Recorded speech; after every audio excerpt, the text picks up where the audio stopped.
మరి సభలో జరిగిన విషయం ఏదైతే ఉందో అది పూర్తిగా వక్రీకరించి మరి ప్రజలకి తప్పుదోవ పట్టించడానికి వాళ్ళు చేస్తున్న కుట్ర ఇది. మహిళలను ముందు పెట్టుకొని కేటీఆర్ గారు బీఆర్ఎస్ పార్టీ ఈరోజు లక్ష్యపూరితంగా చేస్తున్నారు.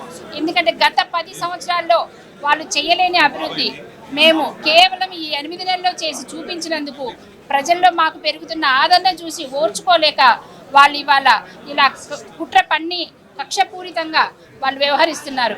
మరి ఎప్పుడైనా గతంలో చూసాం బడ్జెట్ సమావేశాలు ఇన్ని రోజులు జరిగినాయా? ఇంత ప్రజాస్వామ్యబద్ధంగా జరిగినాయి ఎక్కడైనా? మొన్నైతే తెల్లవారుజామున 3:30 వరకు జరిగినాయి. ప్రతి ఒక్క సభ్యుడికి కూడా ప్రతిపక్షం వాళ్ళకు కూడా ప్రతి ఒక్క సభ్యుడికి కూడా మాట్లాడడానికి టైం ఇస్తున్నారు. మరి వాళ్ళ గొంతు నొక్కాలనుకునే వాళ్ళమైతే ఈరోజు ఉదయం 10 నుంచి 12:30 దాకా కేటీఆర్ గారికి మాట్లాడడానికి సమయం ఇచ్చాం. మరి వాళ్ళు ఎందుకు అలా ఆరోపణలు చేస్తున్నారో మరి వాళ్ళకే తెలియాలి, వాళ్ళ విఘ్నతకే వదిలేస్తున్నాం. అలాగే మరి చూడాలి ఏంటంటే ప్రతిసారి కూడా మేము ఏదైనా సబ్జెక్టు మాట్లాడటం మొదలు పెడితే దాన్ని అడ్డుకోవడమే వాళ్ళ ప్రధాన లక్ష్యంగా ఉంది.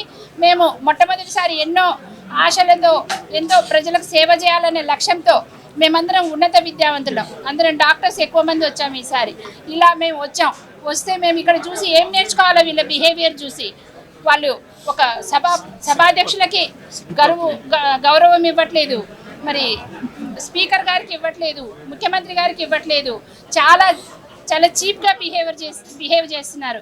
ఇలాంటివి చూసి మేము చాలా బాధపడుతున్నాం, చాలా సిగ్గుపడుతున్నాం.